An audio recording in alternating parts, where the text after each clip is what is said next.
All right, so we are going to talk about, hold on, here it comes, graphing using tables. So we're going to graph equations using tables. So you can see how those equations kind of mean something, and sometimes it means an experience or word problems. But today we're just going to show you how equations and graphs work together. In order to do that, we need to talk about simplifying expressions, and we're also going to talk about x and y intercepts. All right. So, graphing using tables, example 1. We have here the equation y equals 4x minus 2. So I wrote it over here as well just to keep it organized. We have x's and y's, and those are going to be our coordinates. So the first thing we need to do, step 1, is to choose x values. In order to choose x values, you just need to think of some. So I'm going to tell you what I would choose.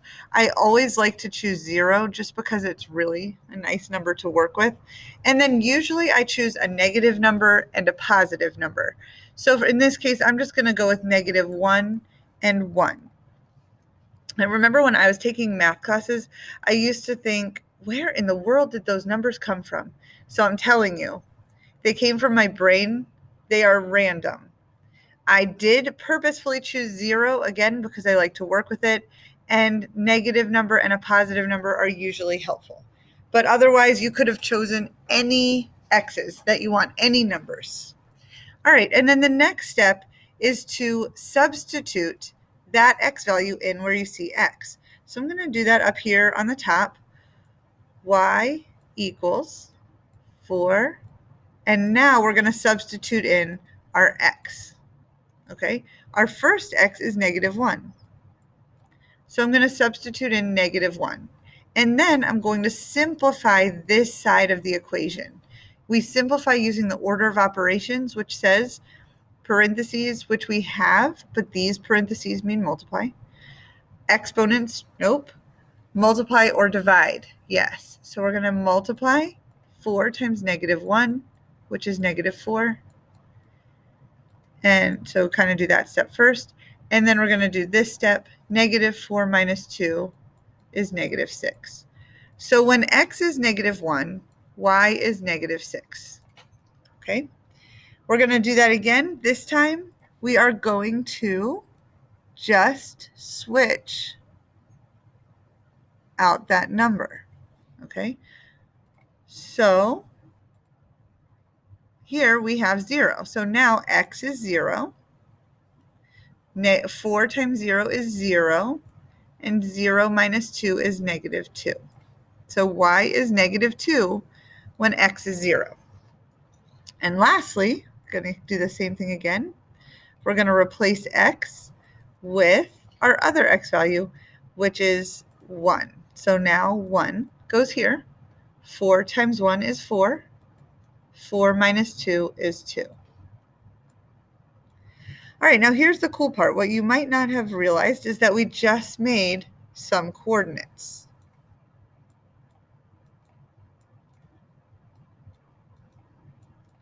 Okay, and we can graph those. So using the coordinate plane rules and how to graph a point, we graph x, which is horizontal, and then we graph y. So we start at the origin and we go, -1, and then -1, 2, 3, 4, 5, 6, and here's our point. The next point is 0, -2. So we start at the origin, we move left and right 0, and down 2. And we have 1, 2. So starting at the origin, we move over 1, and then up 2. And you can see those points line up very nicely. I am not very great at drawing a straight line on the computer, but we're just going to pretend this is beautifully straight. It would be straight if you actually had a ruler. All right, so there's our really ugly line, and that is the line that is represented by this equation. Another thing that I just want you to notice are these things called x-intercept and y-intercept. What this means is where the line crosses the x-axis, or the y-axis. So if we look across the x-axis, here is where it crosses. The coordinates of that point are about 1/2, and so over 1/2, up 0. Okay, and the y-intercept, look on the y-axis, where does it cross? Right here. And those coordinates would be over 0 and down 2. So that's the basics of how you graph using a table. I'm going to do 2 more examples before I end this video. Okay, I think I am.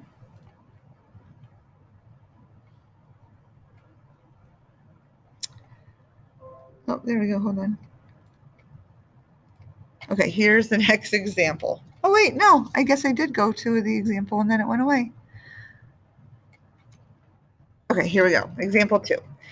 So again, we're going to follow those same steps. We're going to begin by looking at our equation, and I wrote it over here. It looks different here because I had a harder time writing the equation on here. All right, we need to, step 1, choose x values. Like I told you, I really like to use 0.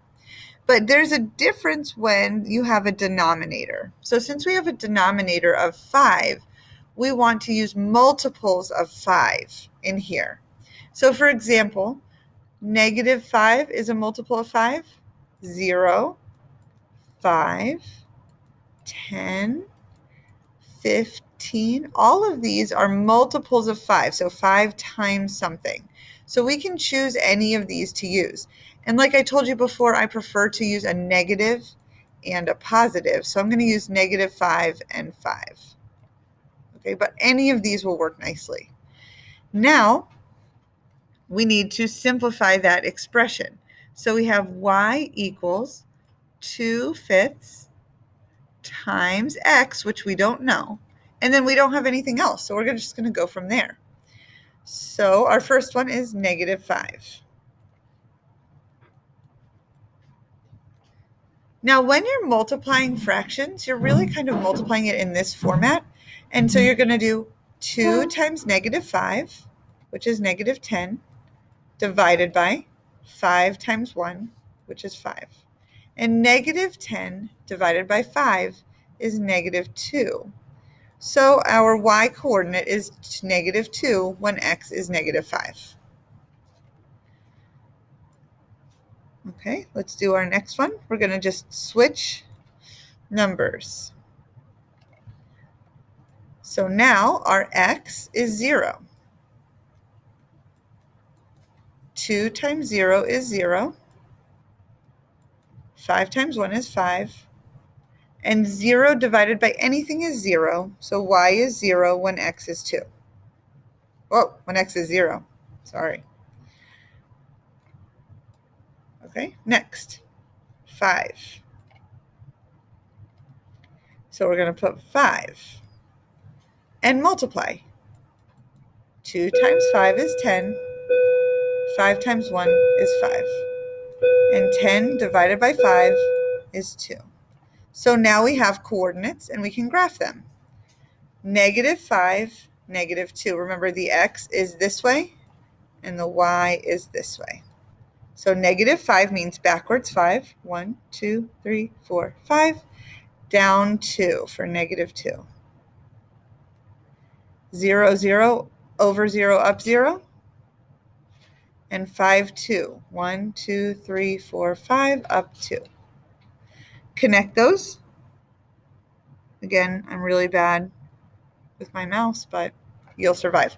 So here is our graph of y equals 2/5 x. Now I want to look at the x-intercept and the y-intercept. The x-intercept is where the graph crosses the x-axis. Now I drew it bad, but it really crosses here. So the x-intercept is 0, 0. And the y-intercept is where it crosses the y-axis, which again I drew it bad, but it's also 0, 0. Awesome. All right, and then we're going to do one more example and call it a day.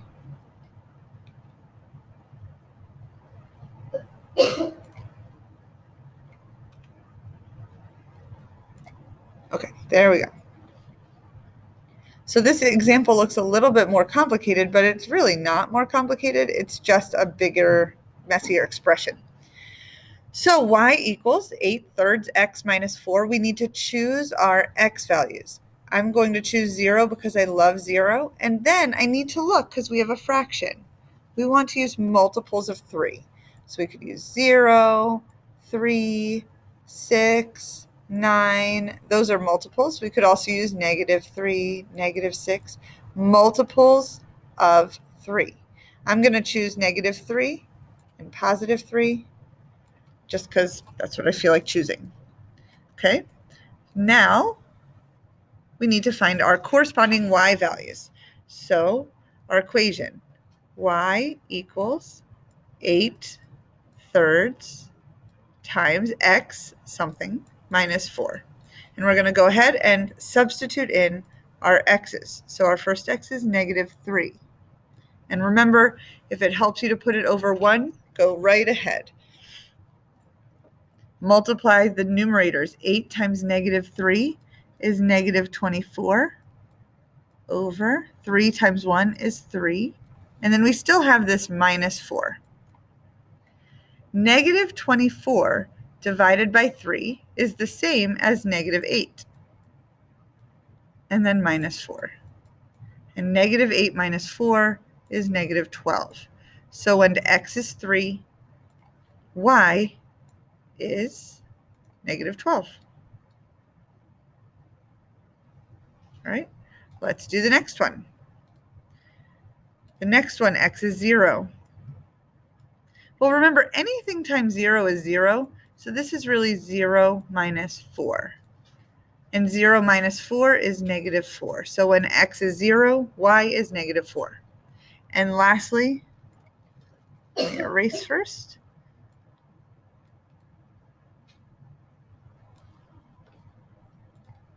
Okay, when x is 3 this time. And if it helps you to do it that way, do it that way. 8 times 3 is 24. 3 times 1 is 3. And then, of course, we have our -4. 24 divided by 3 is 8, -4, and 8 minus 4 is 4. So now we have some points, and we can plot them on our graph. -3, 1, 2, 3, -12. Well, that's way down here at the bottom. I can't actually put it on this graph, so I'm going to go to the next one. 0, -4. And the next one is 3, up 4. Now you can notice that even though I only have 2 points here, I can still draw a line. You actually only need 2 points to be able to draw a line. Whoa, my lines are terrible. Use a ruler or something when you draw yours, or the line tool. All right, so there is my graph of y equals 8/3 x minus 4. And now we're just going to place the x and y intercepts and figure out what they are. X-intercept is where the graph crosses the x-axis. Here is where it looks like, but I think it's really supposed to be about here because you can see my line's crooked. So I'm going to just guess that it's about 1.5 and up 0. And the y-intercept is where it crosses the y-axis, which is right here at 0, -4. All right, have fun doing the other examples. I hope you get the general idea. You will learn it by practicing it. So practice and ask questions. See you later.